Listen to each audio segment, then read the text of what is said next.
오늘 9월 13일 화요일날 아침입니다. 하나님께서 함께 하시고 위로와 능력과 축복과 은혜를 경험하시길 바랍니다.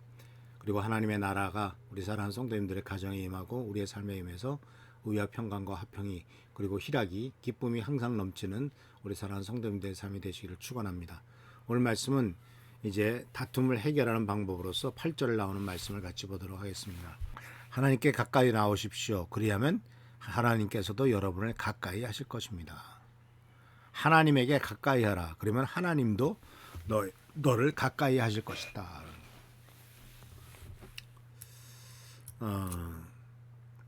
하나님에게 가까이 간다.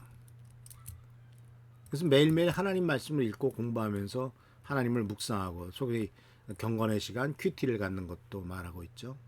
그래서 주님과 같이 하는 시간이 많아질수록 더 좋은 관계를 다른 사람들과도 유지할 수 있다라는 거죠. 전에 한번 삼각형에 대한 얘기를 드린 적이 있습니다. 맨 위에 하나님이 계시고 양쪽에는 각각 나와 너가 있습니다. 내가 하나님에게로 가까이 가고 너도 하나님에게 가까이 가면은 우리들 사이도 가까워지는 것을 보게 됩니다. 그래서 하나님에게 가까이 다가갈 때는 바로 다툼이 멀어지고 우리들의 삶이 하나님의 뜻에 합당하게 존재하는 것을 볼 수가 있죠. 그래서 이사야서 26장 3절 말씀에 항상 주님을 의지하며 사는 이들에게 주께서 언제나 평화를 주실 것이다. 진심으로 주님을 의지하는 이들에게 주님께서 항상 평화를 주실 것이다. 두 번이나 강조하고 있네요. 그래서 바로 하나님께서는 바로 하나님을 신뢰하는 모든 사람들에게 완벽한 평화를 유지시켜 주신대요. 그리고 이들의 이런 것들은 어떤 분이냐면 어떤 사람들이냐면 모든 생각들이 항상 하나님을 바라보며 하나님에게 고정되어 있는 사람, 하나님에게 초점을 맞추고 있는 사람들에게 완벽한 평화를 주시겠다, 유지시켜 주시겠다라는 겁니다. 이것은 주일날 말씀드렸던 하나님의 나라는 의와 성령 안에서 누리는 의와 평강과 희락이다라는 말과도 연결되는 것을 볼 수가 있습니다. 그러니까 하나님과 완벽하게 하나가 되고 하나님만을 바라보고 또 하나님과 평화를 누리고 사는 삶, 하나님과 함께할 때, 하나님을 신뢰할 때 우리들에게 주어지는 놀라운 평화가 있는 거죠. 그래서 주님과 함께할 때는요, 우리의 생각을 그분에게 돌리게 됩니다. 주님이 무엇을 원하실까? 주님의 뜻은 무엇일까? 하나님 우리의 마음을 완전히 평화를 유지하기 위해서 하시는 방법은 급한 성미를 또한 제거하실죠. 물론 우리가 인간이기 때문에 살다 보면 문제가 생기죠. 필요한 것이 있겠죠. 그럴 때일수록 우리들은 하나님에게만 가까이 하고 주님과 함께 시간을 보내는 것이 필요하죠.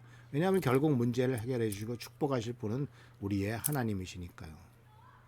그래서 우리가 더욱더 문제에 접근하는 것이 아니라 하나님에게 접근하는 것이 모든 다툼을 이기고 하나님의 축복과 은혜를 누릴 수 있는 길이다 하는 것을 꼭 기억하시길 바랍니다. 주님과 더 많은 시간을 보낼수록 나머지 시간이 더욱더 즐겁게 될 것이고요. 더욱더 생산적이고 유익하게 될 것입니다. 다른 사람과 더 좋은 관계를 갖게 될 것입니다.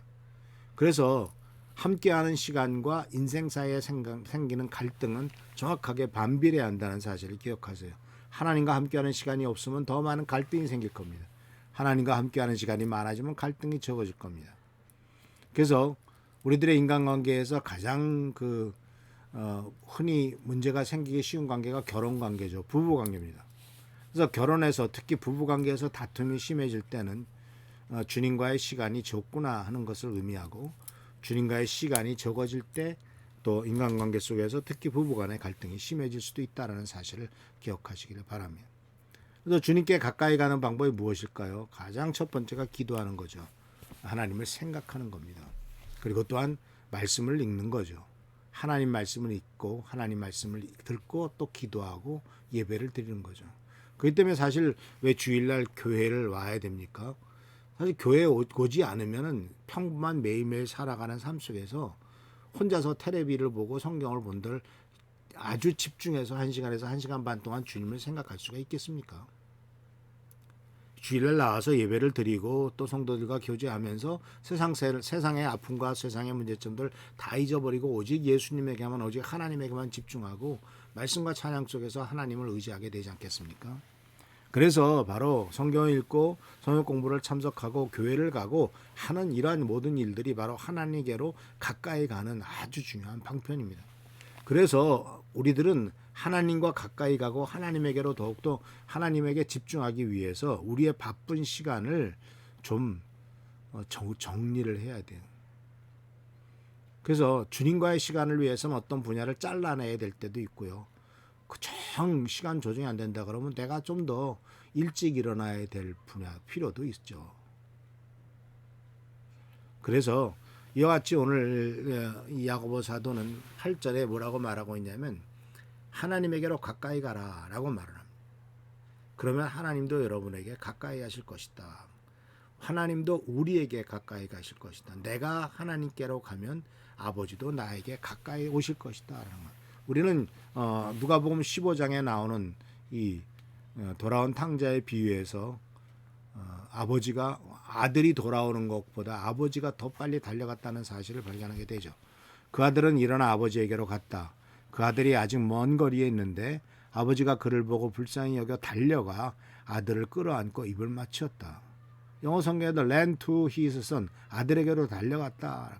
멀리 있는데 이 아들이 아버지에게로 갈 때 기쁨, 물론 기대를 갖고 가겠지만은 뭐 금위 환영해서 가는 게 아니잖아요. 재산 다 말아먹고 또 자기가 하나님께서 주시고 아버지께서 주신 육신도 쾌락과 즐거움하는데 다 써버리고 아주 지금 형편없는 상태가 처해져 있잖아요. 그러니까 거기다가 또 돼지를 쳤으니 오죽하겠어요. 거짓걸 해가지고 아버지가 날 받아줄까, 아버지가 날 영접할까, 내가 종이라도 하나, 종 중에 하나라도 써줬으면 좋겠다고 했는데 그런 일이라도 주님이 용납하실까라고, 아버지가 용납할까라고 걱정 근심 속에 가지만 오히려 아버지는 달려와서 그를 끌어안는 것을 발견할 수가 있습니다.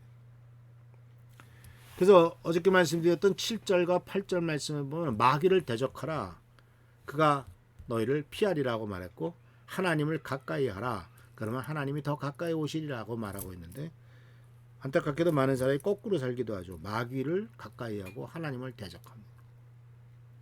인간의 육신과 쾌락과 만족과 즐거움을 위해서 마귀와 가까이 하고 하나님의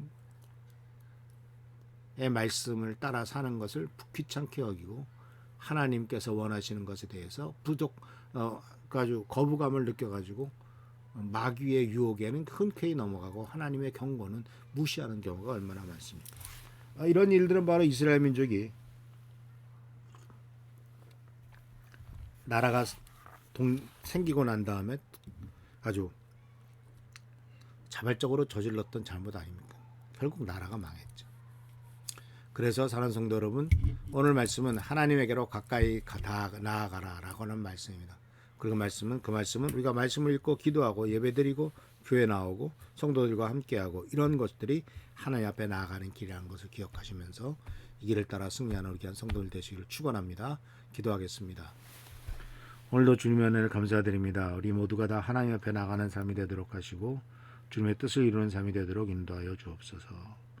우리 성도님들 한 명 한 명에게 큰 믿음을 더해 주옵시고 은총을 더하사 마귀를 대적하고 하나님에게 나아가며 하나님을 가까이 하는 삶이 되도록 인도하여 주옵소서.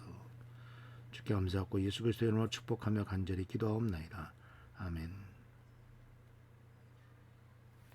오늘도 하나님의 사랑과 축복 가운데 승리하는 여러분 되기를 바랍니다.